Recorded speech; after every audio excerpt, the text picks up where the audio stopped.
Thank you, and good evening to everybody. It's a pleasure to be here this evening. I'm not going to talk about regulation tonight. I'm mindful of my surroundings and of the sponsoring organization of the conference. I actually want to address some longer-term economic issues faced by the United States. And I'll begin by saying that in the more than 5 years that I've now been on the Fed, it's been hard not to concentrate on short-term economic prospects. The severe decline in the economy precipitated by the financial crisis and the magnitude of the job and production loss during the Great Recession that followed have made a focus on recovery both understandable and imperative. But as I prepare for FOMC meetings every 6 to 7 weeks, I'm struck by the evidence of longer-term challenges to the American economy that poke through those shorter-term discussions. There is, as you all know, considerable ongoing debate about whether the financial crisis and recession amplified changes already afoot in the economy, accelerated them, or simply revealed them more clearly. Whatever one's view on that question, the confluence of some apparently secular trends raises important questions about our nation's future growth potential and our ability to provide opportunity for all our people. Indeed, these changes reflect serious challenges not only to the functioning of the American economy over the coming decades, but also to some of the ideals that undergird the nation's democratic heritage. This evening, I'll address in some detail 4 particularly important developments. First, productivity growth has slowed. As a result, the overall economic pie is expanding more slowly than before. Second, some indicators further suggest that workers have been claiming a smaller share of that economic pie during the past decade. Third, inequality has continued to increase, meaning that a larger portion of overall economic resources is commanded by a smaller segment of the population. And fourth, economic mobility across generations is not particularly high in the United States, and it has not been increasing over time. After detailing these trends, I'll turn briefly to both the role and the limits of monetary policy in countering them. So, beginning with productivity growth. Over the long term, as everybody in this room knows, the pace at which our standard of living increases depends on the growth of labor productivity.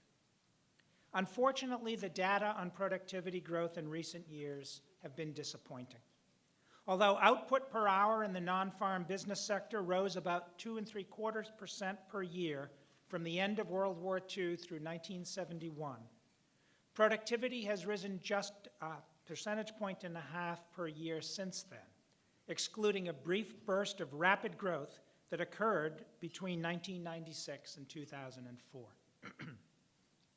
Just as it took economists a long time to identify the sources of the surge in productivity that began nearly 2 decades ago, they're only now beginning to grapple with the most recent slowdown. Some have argued that the burst of productivity growth that began in the mid-1990s was an anomaly, and that the more pedestrian pace of growth over the past decade represents a return to the norm. In this view, the long period of rapid productivity growth that ended in the 1970s grew out of the technological innovations of the first and second industrial revolutions. But now, despite continued technological advances, a return to that pace of performance is thought unlikely. In particular, authors of this school argue that the information technology revolution of the past several decades, including the diffusion of computers, the development of the internet, and improvements in telecommunications, is unlikely to generate the productivity gains prompted by earlier innovations such as electrification and mass production. This somewhat pessimistic perspective is far from being conventional wisdom, though.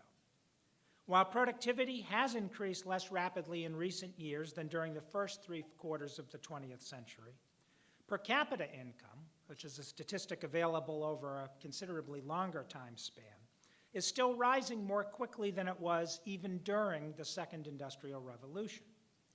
Indeed, some have argued that the problem with new technology is not with productivity growth, but with our ability to capture the productivity in our statistics.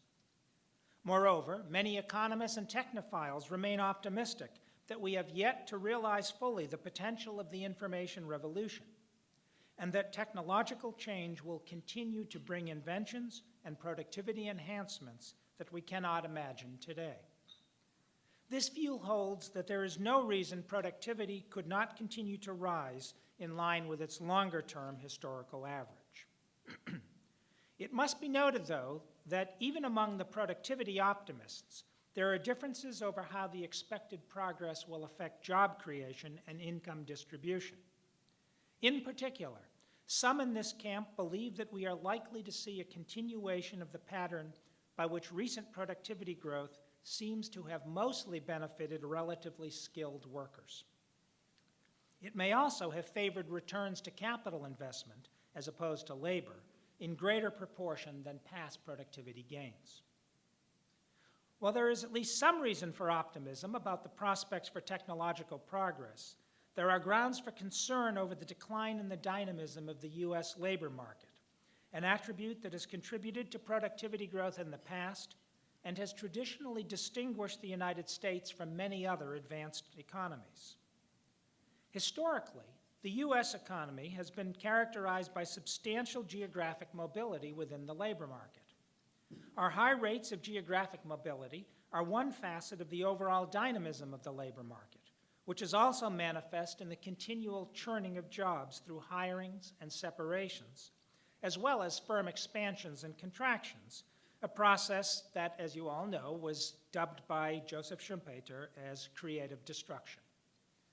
To give a sense of the magnitude of this process, while net job gains and losses are typically measured in the hundreds of thousands each calendar quarter, gross job creation and destruction commonly run at a pace of roughly 7 million jobs each quarter.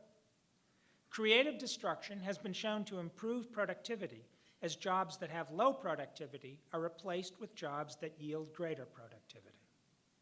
However, a variety of data indicate that this feature of labor market dynamism has diminished.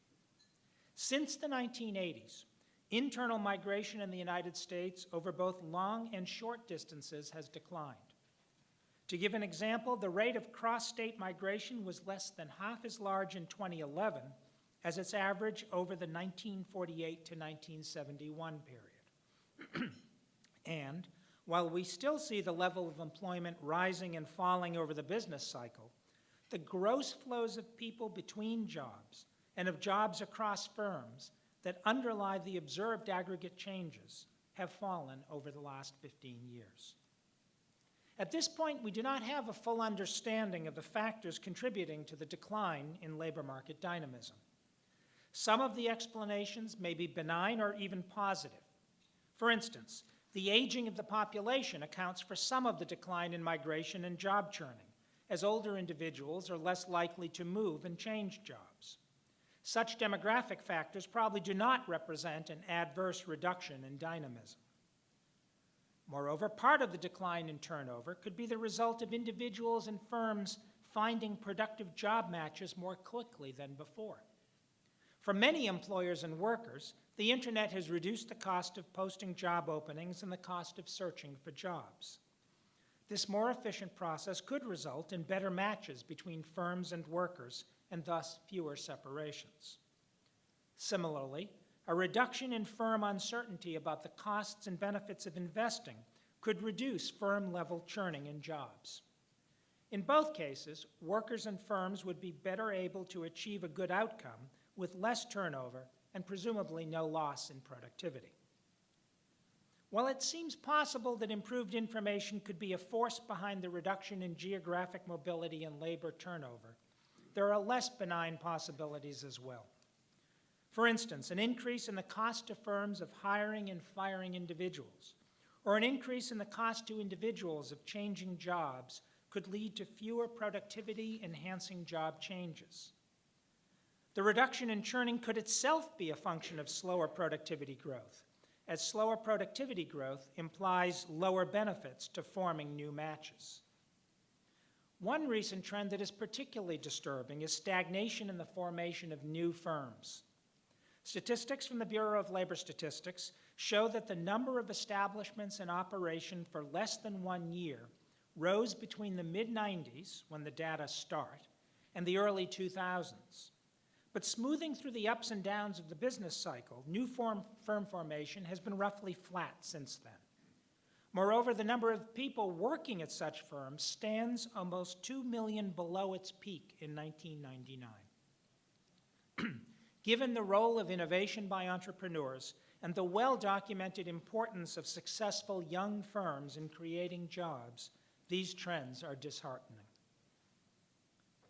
A second adverse development in recent years has been the apparent reduction in the share of overall national income that accrues to workers. Here I'll be brief and suggestive because the scholarship is far from settled, but the basic trends in the data are troubling. Labor's share of total income generated in the non-farm business sector has been on a downtrend since the 1980s and has fallen sharply since the turn of the millennium. It stood at 56% at the end of 2013, the lowest level since BLS began collecting data on this measure in 1948. To be sure, various conceptual and measurement challenges make it difficult to compare labor's share of income with any degree of precision. But taken at face value, these data have significant implications for the distribution of income in our society, given how skewed the holdings of capital are. Economists have focused less attention on the factors underlying the apparent decline in labor's share of income than they have on the rise of income inequality in general.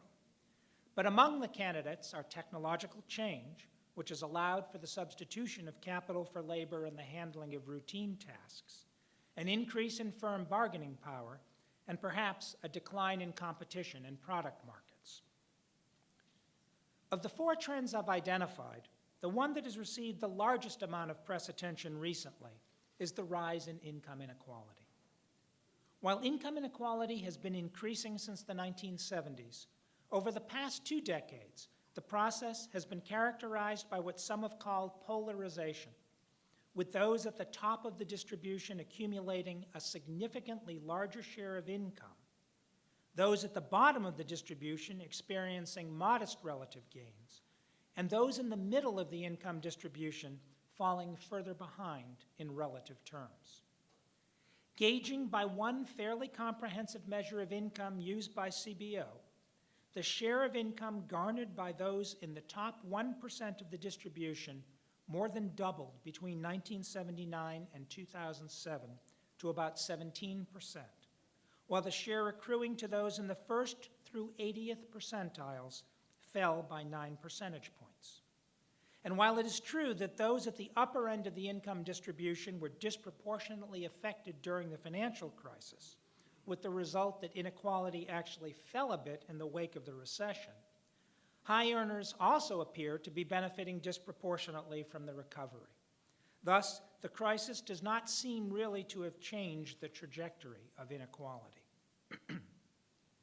As interesting as these statistics on inequality are, they obscure a key part of the story, one that has been an important part of our identity as Americans: whether a family has the ability, through hard work, to attain a better standard of living. And on that point, we find that households in the middle and lower parts of the earnings distribution have experienced at best only modest improvements in inflation-adjusted income. Between 1979 and 2007, households in the middle quintile of the income distribution, which I'll use as a functional definition of the middle class, saw their real labor income, as adjusted for household size, rise only about 3%. Meanwhile, households in the bottom 1/5 of the distribution did a bit better, experiencing about a 24% rise, although note that this figure reflects an improvement of just 1% per year, and that improvement is from a very low base. In contrast, income rose more than 70% among households in the top 1/5 of the earnings distribution. The polarization of the labor income distribution has been mirrored in the types of jobs we are creating. Since the 1990s, job gains have been concentrated at the upper and lower ends of the earnings distribution. there have been healthy gains in employment in highly paid occupations, such as computer and information systems managers, and a rise in low-paid jobs, such as home healthcare workers. But growth has been much slower in occupations with earnings in the middle of the distribution, such as machinists. This trend accelerated during the Great Recession and the ensuing recovery. For example, food services, retail, and employment services, all relatively low-wage industries, accounted for nearly 45% of net employment growth from the start of the recovery through early 2012, while employment in a number of industries that offer good jobs for mid-wage workers, including construction, manufacturing, and finance, insurance, and real estate, did not grow in those years or grew too slowly to make up for their job losses during the recession. There is no single explanation for the rise in inequality and the decline in the share of jobs that provide a middle-class standard of living. Economists generally agree that technological change and globalization have played roles. Both of those forces have reduced the demand for workers whose jobs had involved routine work that can be mechanized or offshored, while at the same time increasing the productivity of higher-skilled workers. However, it is less clear that technology and globalization are sufficient explanations for the increased share of income going to those at the very top of the income distribution. It may be that by increasing the effective size of the markets for their skills, technological change and globalization can also explain some of the large increases in earnings of top athletes, musicians, and even CEOs. In the popular press, the phenomenon of the very few reaping enormous windfalls has become known as the winner-take-all economy. However, other researchers have noted that a large share of the top earners is found in industries such as finance and law, suggesting that deregulation, corporate governance, and tax policy may have also played a role in the trend toward rising inequality. Despite the fact that rising inequality has compounded the stakes associated with one's position in the income distribution, mobility up and down the income ladder from one generation to the next in the United States has been stagnant. Work by Raj Chetty and his co-authors using income tax data has shown that a child who was born in the early 1990s had about the same chance of moving up in the income distribution as a child born in the 1970s. Combining these results with previous research suggests that mobility has not increased in the post-war era. And despite the long-held view of the United States as the land of opportunity, we actually fall short of other advanced economies in terms of intergenerational mobility. In the United Kingdom, for example, about 30% of sons with low-income parents end up being low-income themselves, while in the United States, the comparable figure is over 40%. As must be apparent, the challenges I have discussed are not susceptible to easy or rapid solution. It is equally apparent that monetary policy cannot be the only or even the principal tool in addressing these challenges. But that is not to say that it is irrelevant. There is not as sharp a demarcation between cyclical and structural problems as is sometimes suggested. Monetary policies directed toward achieving the statutory dual mandate of maximum employment and price stability can help reduce underemployment associated with low aggregate demand. And to the degree that monetary policy can prevent cyclical phenomena such as high unemployment and low investment from becoming entrenched, it might be able to improve somewhat the potential growth rate of the economy over the medium term. More generally, reducing labor market slack can help lay the foundation for a more sustained, self-reinforcing cycle of stronger aggregate demand, increased production, renewed investment, and productivity gains. Similarly, a stronger labor market can provide a modest countervailing factor to income inequality trends by leading to higher wages at the bottom rungs of the wage scale.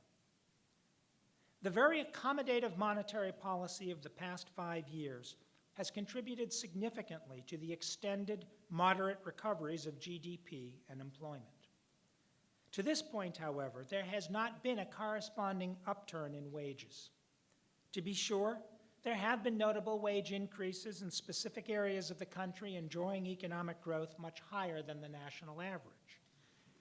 And, as is nearly always the case, labor shortages in discrete skilled job categories may be placing some upward pressure on wages for those kinds of jobs, though judging by the aggregate data we have, not by as much as one might have thought based on the widespread anecdotal reports of skilled labor shortages. But one sees only the earliest signs of a much-needed broader wage recovery.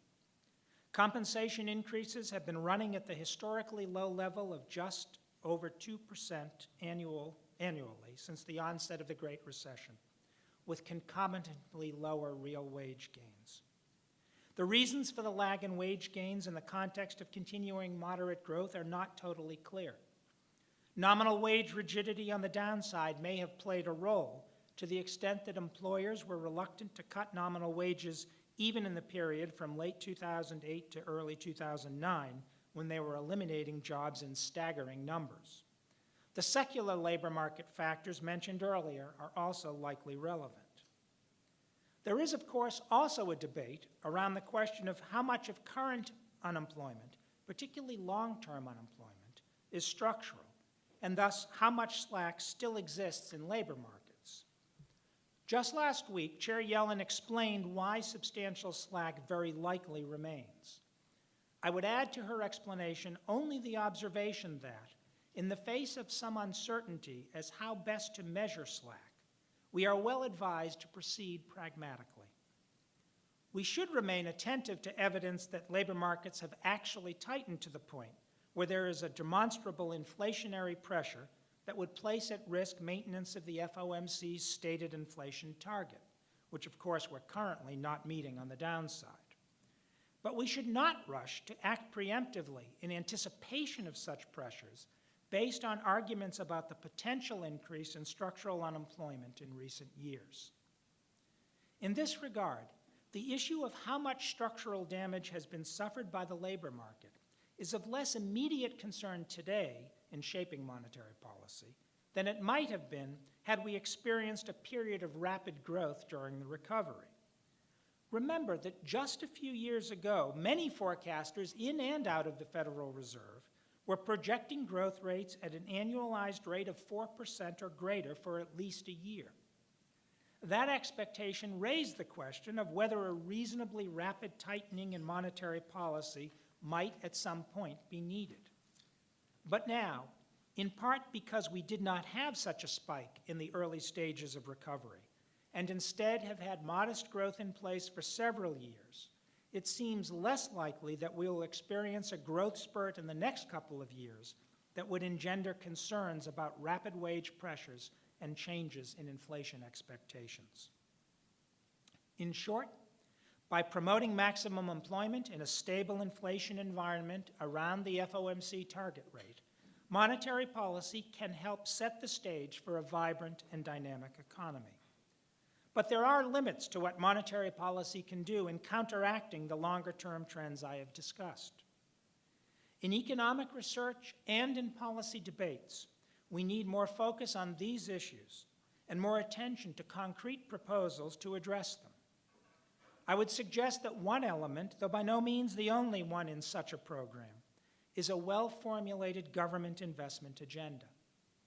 A pro-investment policy agenda by the government could help address some of our nation's long-term challenges by promoting investment in human capital, particularly for those who have seen their share of the economic pie shrink, and by encouraging research and development and other capital investments that increase the productive capacity of the nation. There is already a well-known list of investments that have been shown to be successful. For instance, early childhood education can increase the educational attainment of children from low-income families, as well as improve other relevant outcomes. In addition, recent innovations in job training programs, which more tightly link the training to the needs of the employers in sectors of the economy with a demand for workers, have been shown to increase both the employment and wages of participants. Investment in basic research by the federal government is another area in which greater investments could yield significant returns, and in which a public policy role is warranted because of externalities. Econometric studies suggest that the rates of return to this type of investment can be very high. And a range of policy commentators agree that there is a continuing role for government investment in infrastructure, including various forms of transportation, as a way to enhance productivity. Not too long ago, the American Society of Civil Engineers gave the United States a rating of D+ on its roads and bridges. Improving that system, both by doing necessary maintenance to maintain safety and functionality, and by reducing congestion, could yield substantial benefits. This agenda might sound ambitious. In fact, spending in these areas is currently not a very large proportion of federal outlays. For example, the entire federal budget for non-defense research programs, including expenditures on health research, NASA, and the National Science Foundation, is only 2% of federal spending, or less than 0.4% of GDP, well below the share in the 1960s, when we last made a significant effort to advance our capacities in math and science during the era of space exploration. Moreover, spending in these areas has been the target of much of the budget restraint in recent years. Even in the area of physical infrastructure, we have fallen behind past efforts. After a surge associated with fiscal stimulus during the recent recession, public spending on infrastructure has tumbled, resulting in the slowest growth, about 1%, in the state and local capital stock since World War II. I certainly am not intending here to join the broader debate on fiscal policy, either short or longer term. But I do note that fiscal policymakers could promote the longer-term prospects of the nation by increasing spending in areas that are likely to yield increases in living standards. The amount of increased investment spending that could reasonably be absorbed would be quite modest in comparison with the very large amounts associated with major fiscal issues such as healthcare expenses. And even a strong investment agenda would not be a complete response to the economic challenges I have discussed. But like monetary policy, it could play a useful role. The longer-term challenges to the American economy that I've identified this evening are real. But I certainly do not regard a continuation of these trends as inevitable. On the contrary, the American economy is still possessed of great advantages and potential that, while always and necessarily evolving, have served us well over the years. My principal aims this evening have been, first, to echo those who have been drawing attention to these challenges in recent years, and second, to encourage more discussion and debate of the specific policies that can best help us meet these challenges. As should be apparent in my remarks on monetary policy and a possible investment agenda, I believe that there are policies already developed and available to us that can contribute to this effort. My hope is that such policies will be pursued and that others, perhaps yet to be developed, will follow. Thank you very much. So we have time for questions? Oh yeah, I'm happy to take a, let me just check the time. Yeah, I can take a few questions, so I'll be happy to do so. And obviously, they don't have to be limited to the subject of the speech. So, anything, yes, Kim. Oh, you're supposed to wait for the mic, Kim. There are very strict rules. Thanks very much for those remarks. Given all of your work on financial regulation and supervision, would you care to try to draw some dotted lines between good financial regulation? Is there a role for good financial regulation in also pursuing the same goals that you outlined? Well, I mean, if it doesn't, it should go without saying that inadequate financial regulation, which leads to financial crises and the consequent enormous loss in jobs, GDP, and the like, is a very strong reason to have a sound regulatory system. And I would say that much of what we've been doing in the last 5 years has been premised on the proposition that a healthy economy is one in which capital is intermediated in a healthy and sustainable fashion. You know, that doesn't mean there are no losses. That doesn't mean people are guaranteed to have returns. But it does mean that there are enough protections in place that we're not going to have the kind of destructive systemic crises which we experienced 5 or 6 years ago. The only other thing I'd say on that point is, and I've said this before publicly, is that we need to have an affirmative sense of what we want our financial system doing, as well as a negative sense. I think, you know, the negative everybody pretty much knows. Don't want people doing unsustainable things and run immediately away from them when there's a hint of trouble.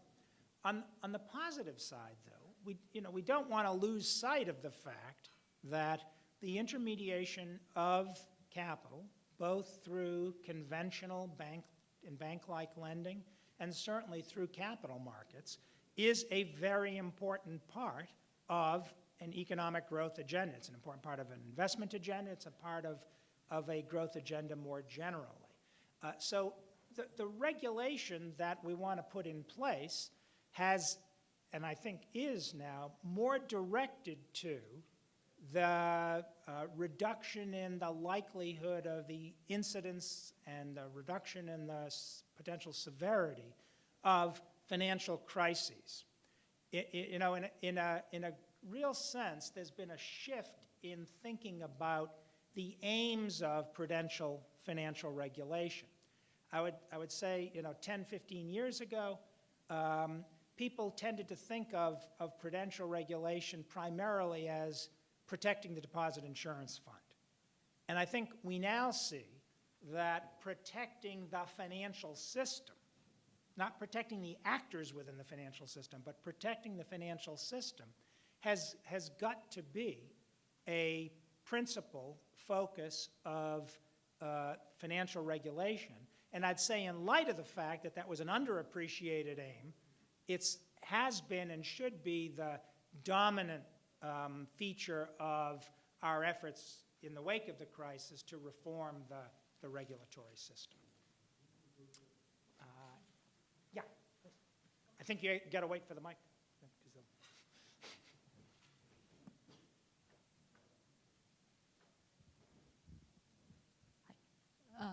Just modest observation about the quantitative easing.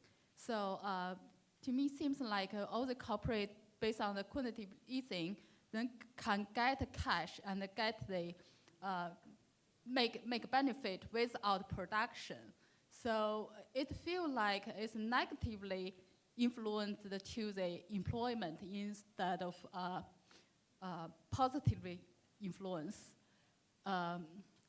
So more corporate benefit right now, it seems like based on the operation cost cutting instead of new investment, like get more opportunity for production. And also the making money based on like can borrow money with like easy money to borrow and make money that way. So what's your opinion on that? So there's, you know, as you can tell from my characterization of the moderate pace of the economic recovery, none of the, I think the policies we've pursued have been essential to assure that moderate pace of recovery, but they've also equally obviously not created the kind of recovery that everybody would have preferred. I don't think, though, that one should underestimate the importance of what has been done, because both the zero interest rate policy, the forward guidance associated with it, and the various rounds of large-scale asset purchases, I think have had a pretty demonstrable effect on particularly some of the markets in which interest rate sensitivity is very important. So auto purchases, there's some recovery in the housing market through low mortgage rates. These are activities which are really quite reactive to the level of relative interest rates. And in doing what we've done to try to affect longer-term rates and not just short-term rates, I think we've actually facilitated a bunch of economic activity that would not otherwise have taken place. You allude to sort of the cost-cutting efforts in corporations as the source of increased profits. And obviously, at one level, one should be happy with things that are done that, in fact, increase efficiency and productivity. I think everybody, probably including the people in the corporations themselves, would prefer that a higher share of the increased profits were coming from increased sales. But that gets back, that's an aggregate demand story again. The inadequacy of aggregate demand in the economy over the last several years is, I think, manifested among other ways by the relatively low rates of business fixed investment, which I think are hard to interpret as something other than, or at least certainly as including, a set of judgments made by the people in businesses who make investments that the demand they expect does not justify the additional investment in new capacity. So I think that while we, as I say, we have not had certainly the pace of recovery and the pervasiveness of the recovery that we've wanted, that the unconventional monetary policies have been critical in supporting the recovery, the moderate recovery we have had, which I think now is looking reasonably well-grounded going forward, and I think that's reflected in the fairly wide expectations that growth is going to be picking up over the course of this year. Okay. Yeah. Hi. Thanks. What do you think is the future in the U.S. or elsewhere of the net stable funding ratio, or of proposals to require banks to issue more long-term debt? Well, so you've hit on one of my current topics. They are. It's interesting you asked the question with those two somewhat different proposals. Interesting because, of course, in some sense they are related, but they actually serve different purposes, and we should be clear about that. So, for those of you who don't spend all your time looking at the BIS website, and so you know about the net stable funding ratio, I should tell you that there have been two kinds of quantitative liquidity standards that have been developed in the last 4 or 5 years. The first, the liquidity coverage ratio, you probably have heard about because that was finished in Basel. It's being implemented in the national laws and regulations of the members of the Basel Committee. It basically regulates liquidity in the short term, 30-day period. The net stable funding ratio is supposed to be the complement to that that short-term focus, and that runs out a year. Shares some of the same conceptual foundations as the LCR, but is actually structured somewhat differently, and of course has not yet been completed and being implemented.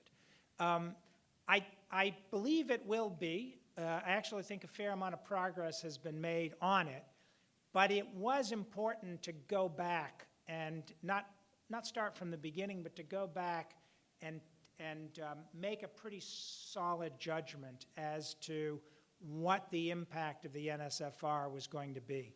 When it was originally developed almost in tandem with the LCR, and when those two proposals came in front of the GHOS, the Governors and Heads of Supervision, which in the BIS, I think there was a fairly widespread concern that some of the implications of the NSFR had not been fully understood, and the potential impact on the operation of some financial markets had not been totally understood. So the GHOS asked the Basel Committee to go back, rethink the NSFR in light of the, by then, greater experience in the post-crisis period, and also with some of the concerns that the central bankers and heads of supervision had in mind. So that process moved along a fair amount in the last couple of years, not quite done. I believe it will be.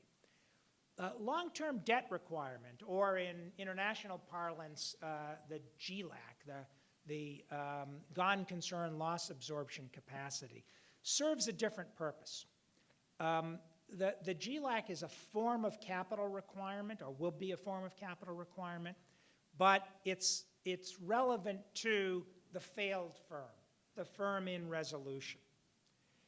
Normal capital requirements, like the leverage ratio that we finalized yesterday, or the various risk-weighted measures that we have, or the stress test that we perform every year, those are intended to regulate the capital of firms as going concerns, to ensure that they have an adequate buffer to absorb expected losses to a particular degree of assurance, so that the firm in question can continue to be a viable financial intermediary even in a period of loss and stress. The GLAC, the gone concern loss absorbing capital requirement, would be something that stipulates or hypothesizes that notwithstanding the substantial going concern capital requirements, there is still some chance that in a tail event, you would nonetheless have the failure of one or more firms. And of course, it's certainly easy to imagine an idiosyncratic failure, something due to operational risk or the like. So that the GLAC is intended to be capital or a source of capital that is available to a resolving entity. You know, the FDIC in the United States, presumably, could be a bankruptcy court under some circumstances, to the resolution authority in Europe. Wherever there's a resolution authority, there would be assurance that if everything went about as badly as one could imagine, and the firm had to go into resolution, that there would still be a quantum of, in our American terms, predominantly debt, although the instruments are still being discussed, that could be converted to equity to help recapitalize a bridge bank, to absorb losses, to make sure that taxpayers would not have to pick up the tab for the losses. If there were to be a reorganization of the firm, which I think some resolution authorities around the world would contemplate, that would be able to get that firm started on a firm base. But the basic idea is the same, to provide assurance that there would be loss absorption even in the event of all the going concern capital having been lost in the course of an idiosyncratic or systemic crisis. In the United States, we at the Fed are working actively on such a proposal, and consultation with our colleagues from the FDIC, who would, of course, may well be the ones who would most care about that if they were resolving a firm.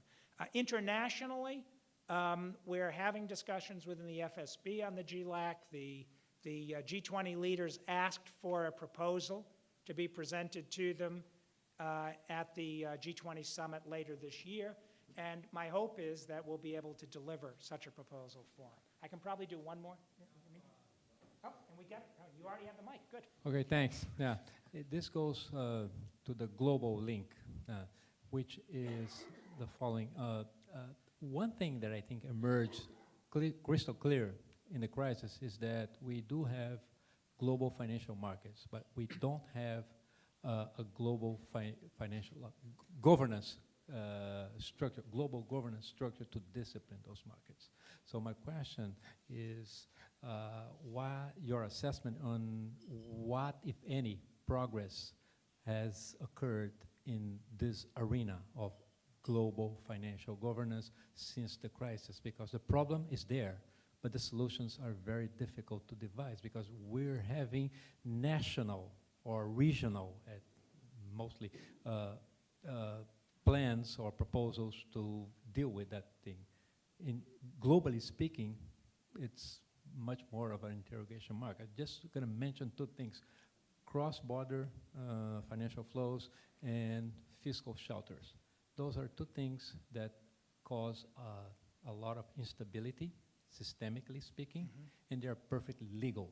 So, Right. So I mean, you hit on, the premise from which we all have to proceed is precisely, or I'll just reformulate it a bit, but the one that you implied, which is we have a global financial system with quite a number of very large, internationally active financial firms, and yet fundamentally, authority, regulatory authority, resides in nation states with the exception of the EU, where there's a sort of hybrid of national and regional authority. It's a fact that we can't sort of push aside or ignore as awkward or something that you pretend is not the case. In the end, people are looking to national governments, or again in the EU, some combination of the ECB, national governments, to be responsible for financial stability and to respond to serious instances of instability. As a result of that fact, and it just is a fact, international cooperation and governance of international financial regulatory cooperation is going to have some features of sort of standard setting, expectations, international compliance with the various standards in a kind of quasi international agreement fashion. And that's what the Basel capital standards are. That's what the liquidity standards are. That's what any number of the things that we're generating are. But I think to be workable, we've also got to have an element of, if I can put it this way, ongoing cooperation. Meaning not just we all sit around, what's the biggest conference room in the BIS? I think it's D. This is the one where you need binoculars to see the people at the other end of the table. Not just that we sit around that conference table and periodically produce or ratify a good, sound, well-devised international standard, but that we actually have an institutional, a set of institutions that foster genuine cooperation among regulators, supervisors, who share, no matter what country they're from, they have a shared aim of regulating financial institutions and assuring financial stability. And ironically, I think some of that part of cooperation has been either downplayed or maybe even lost a little bit since the crisis, because there's been so much focus on getting out a new set of standards. And we've enlarged the number of people involved to the good. It's very important to have the emerging markets more involved in the standard setting. But I do think we've lost some of what animated the creation of the Basel Committee back in the 1970s, which is that sort of shared mission that I was talking about a minute ago. So that sounds a little abstract, but it's not. It's not abstract because if it were more robust than it is, one would have more real-time exchanges of information and views than I think one has now. There is exchange of information among supervisors, and some of it among some supervisors is close to real-time and sometimes real-time, but a good bit more of it is somewhat lagged. And one doesn't find so much of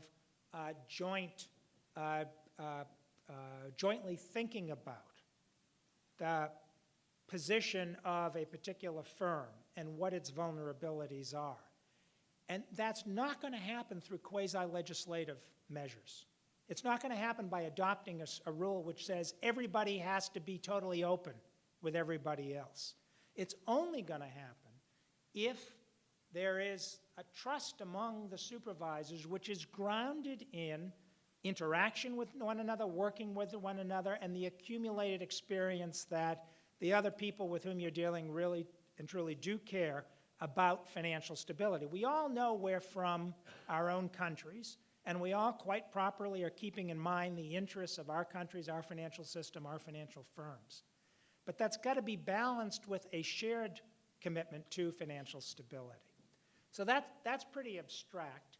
I will say that there are some more concrete things, though, that can be done, and they can be done through some combination of the standard setting and the supervisory involvement and follow-up. And I would say, some cross-border financial instruments are one such example. So one of the problems with thinking about cross-border resolution is if you have instruments that are subject to cross-default clauses, so that you have a problem in country A, and the firm perhaps goes into resolution in country A, and country A may have an automatic stay of some sort, but all these instruments with cross-default clauses in countries B through Z are now in default, or at least can be put into default.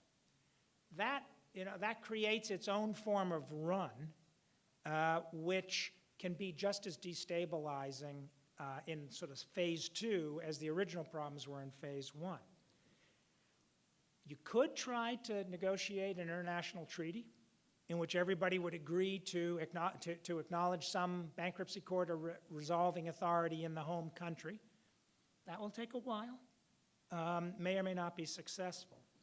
What we've been thinking in terms of is trying to, through our supervisory processes, move firms towards changing the terms of the instruments that they use so as to reduce the pervasiveness of those kinds of cross-default clauses, and to write into them so that everybody knows, the counterparties know, from the outset that under certain circumstances with a resolution by a duly authorized entity in another country, there may not be the right of cross-default and terminating the contract or an immediate novation.